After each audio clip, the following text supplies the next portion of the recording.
Alright, let's address some of these comments. Bro say, I just be careful talking down on jobs and selling business hope.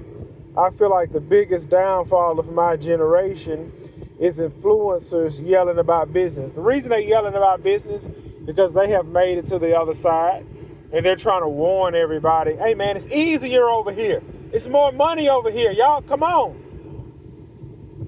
I have a handful of friends that got caught up in that business talk and ended up broke with their credit destroyed in their parents' basement in their 30s. Heck, you barely made it yourself. I was broke too trying to get my business out the ground. I maxed out my credit cards too trying to get my business out the ground. Some people refuse to quit and give up. I could have, man, I'm in debt up to my eyeballs. Let me sell my equipment, sell my house, go back to my mother's house and start over. No, I just lived in debt for a while, kept grinding, building my business, working overtime at my job, and wrapping tacos at Taco Bell. I know because you're successful now, I'm not successful. That's why I'm still working this full-time job and running my business. You want to always yell about owning a business to people, but also it's not cut and dry. It is cut and dry. Owning a business is cut and dry. Either you're profitable or unprofitable. It don't get no more cut and drier. My dad worked a job his whole life and left me a pension that pays me $2,000 a month and 2 duplexes. Look what you're saying. Your pops left you a pension and 2 duplexes. Your pops wasn't squandering his money. He was making sure your future was secured. Just because you work a job don't mean you can't move forward. Just because you work a job doesn't mean you can't move forward move forward and better yourself in the future. Only if you are taking your paycheck and doing other things that bring you in more money, like buying 2 duplexes and investing the money into the retirement so somebody on the tail end can reap the reward. I have one friend successful in business versus the other 5 that didn't make it. Now, what you think was different between that one friend versus the other ones? He refused to quit, or did he just get lucky and catch a break?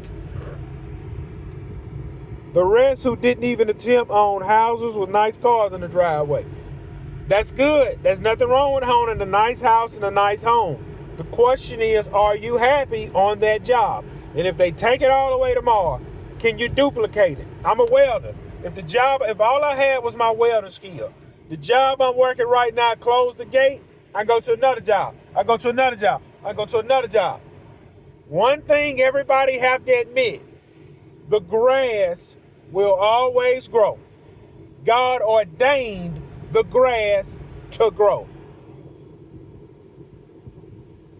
Talk about how you wouldn't have made it without the job you talked down on. Listen, that's what I'm explaining to y'all. You use the job to build your business. Yes, I use my job to borrow my equipment. At the end of the day, flip the job because the job wasn't out for me. The job was out to better their bottom line, as they should. I don't blame them. Just like this guy that just died, he was a supervisor. You think production gonna stop? You think the people gonna attend his funeral? Nope. The question right now is, man, I want a supervisor spot. I want a spot next. I want a spot. Talk about how if you didn't have that welding job, you wouldn't have even been able to start your business. I just said that. You use your job, your paycheck, to fund your business. You use your job, your paycheck, to buy 1 duplex, and then you take the money you're making from that duplex with your paycheck and you buy the 2nd duplex. Let's not steer people into the wolves' den. Stay away from a job. Don't get comfortable on a job. Don't stay there 20 and 30.